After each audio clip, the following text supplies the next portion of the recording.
गाय के दूध में पड़ा हुआ बेलपत्री का एक पत्ता,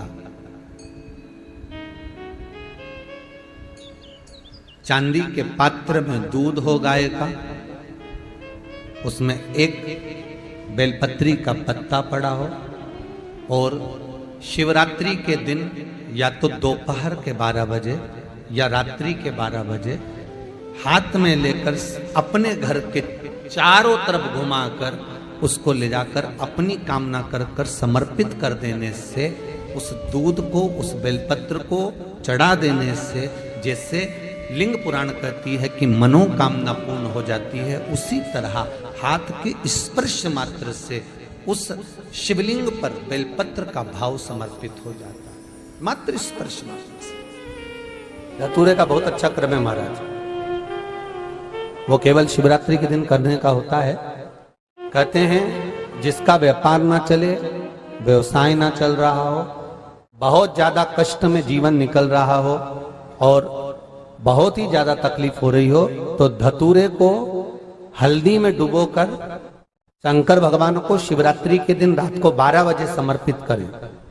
उस धतूरे को वापस उठा लाएं 5-10 मिनट के बाद, श्री शिवाय नमस्तुभ्यम बोलकर लाल कपड़े में उसको बांधकर व्यापार वाली जगह में कहीं पर भी उसको बांध दिया जाए, व्यापार पीछे नहीं हटता, व्यापार अग्रण्य भाव में बढ़ता चले जाता है। महाराज उस धतूरे को केवल परंतु शिवरात्रि के दिन रात को 12 बजे ही किया जाए,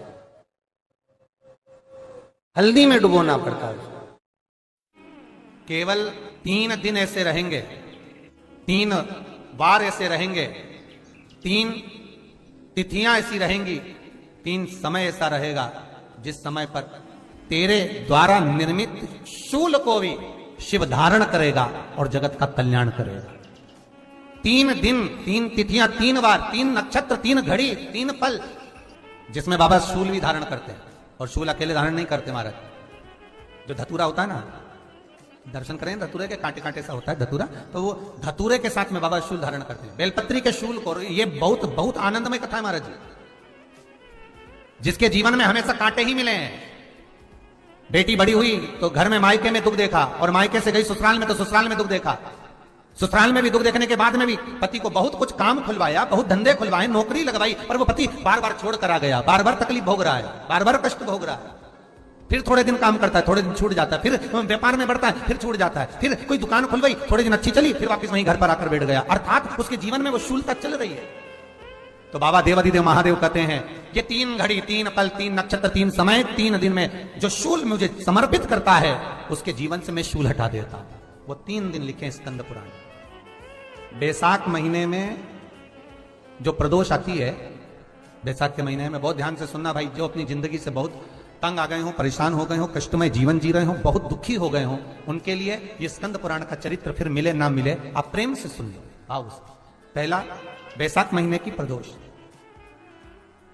चाहे वो शनिचरी प्रदोष हो, चाहे रविवार की हो, सोमवार की हो, मंगल की हो, बुधवार की हो, गुरुवार की हो, शुक्रवार की हो, शनिवार की हो, कोई भी वार की हो, पर बैसाख महीने की प्रदोष, प्रदोष काल में शाम का समय सूर्य डूब रहा हो, बस डूबा ही हो, और उस समय पर सूर्य के डूबन के तुरंत बाद बाबा को धतूरे के साथ में बेलपत्री ना चढ़ाते हुए बेलपत्री के वृक्ष के 7 कांटे बाबा के शिवलिंग पर समर्पित करे जाते हैं महाराज, अपनी जिंदगी में अड़चनों को हटाने के लिए।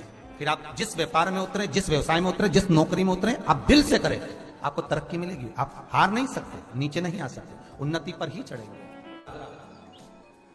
शिवरात्रि के दिन मध्याह्न का समय महाराज, जो बड़ी शिवरात्रि होती है माघ की, बड़ी शिवरात्रि के अंतर्गत मध्याह्न का समय, दोपहर के ठीक 12 बजे, चाहे फिर वो कोई भी दिन हो महाराज, शिवरात्रि जिस दिन पड़ रही हो उस दिन भी धतूरे के साथ बाबा को 7 कांटे बेलपत्री के वृक्ष के समर्पित होते हैं महाराज। इसमें आप ये वाले जो कांटे हैं जो शिवरात्रि के दोपहर 12 बजे वाले हैं, अगर कोई मदिरा पीने वाला हो, व्यसन में डूबने वाला हो, कोई जुआ खेलने वाला हो, कोई गलत वैश्यावृत्ति करने वाला या अपने मार्ग से विचलित कोई व्यक्ति है, उसके लिए भी ये कांटे बहुत काम आते हैं।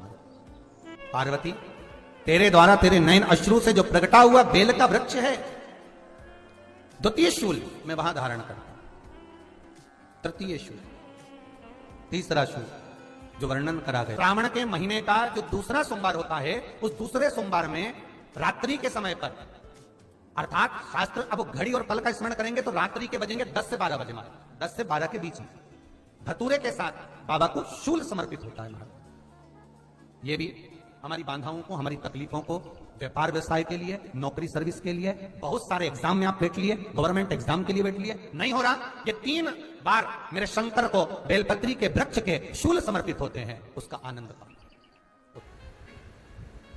अगर बेलपत्री पूर्ण ना मिले, एक समय ऐसा आता है कि बेलपत्रियों को कीड़े खा जाते हैं, खंडित हो जाती है, सूख जाती है।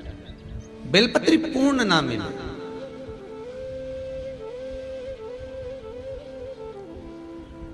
तो क्या हम खंडित बेलपत्री भी शंकर को समर्पित कर सकते हैं?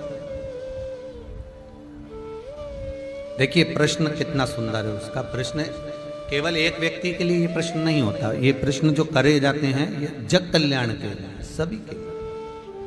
मान लो अगर बेलपत्री साबुत नहीं है, बेलपत्री कहीं कीड़ा खा गया, कहीं बेलपत्री खंडित हो गई, कहीं बेलपत्री में कुछ तकलीफ है, मान लो कीड़ा हो गया या कुछ हो गया और वो खंडित है, तो क्या हम उसको ना चढ़ाएं कि चढ़ाएं? और बेलपत्री मिल ही नहीं रही है और बेलपत्र हमें प्राप्त ही नहीं हो रही, ऐसी दशा में हम क्या कर सकते हैं? तो शिव महापुराण की कथा कहती है यह भी जरूरी नहीं है कि आप बेलपत्र समर्पित करें। कितना सुंदर कहा है शिव महापुराण की कथा में कि हम ये भी नहीं कह रहे कि बेलपत्र आप समर्पित करें। अगर बेलपत्र खंडित है, टूटी पड़ी है और आपके पास में नहीं है तो शिव जी की चढ़ी हुई बेलपत्र को धोकर शंकर पर चढ़ा दे। उसने दूसरा प्रश्न लिखा, मान लो मंदिर में भी बेलपत्र नहीं हो तो? बहुत अच्छे प्रश्न है ये। मंदिर में भी बेलपत्र ना हो तो कितना सुंदर कहा। एक भजन आप लोग गाते हो कि मन मेरा मंदिर, आंखें दिया बाती, होठों की है तालियां, रोम फूलवाती।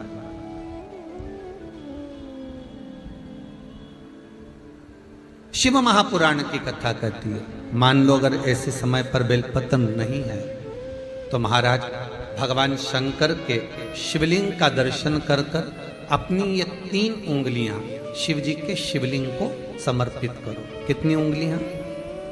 जम के बोलिए।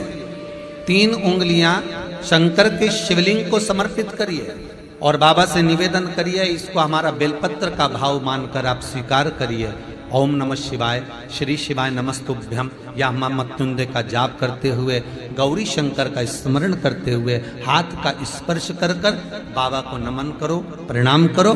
बाबा उस बेलपत्र को भी स्वीकार कर लेता है। बाबा उस बेलपत्र, यहाँ तो कितना शिव महापुराण के अंतर्गत एक लिंग पुराण है। लिंग पुराण के अंतर्गत वर्णन आता है कि आप अगर आपके पास में शिवलिंग भी नहीं है, आप किसी नदी में स्नान कर रहे हो तो अपने अंगुष्ठ को आगे कर कर आप उस पर भी जल चढ़ा सकते हो। भगवान शंकर उसको भी स्वीकार कर। आप किसी नदी का कंकर उठाकर अपने हथेली में रखकर उसको भी जल चढ़ा सकते हो, भगवान उसको भी स्वीकार कर।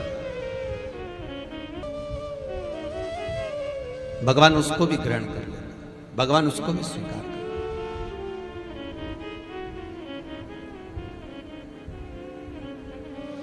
जैसे गाय के दूध में पड़ा हुआ बेलपत्री का एक पत्ता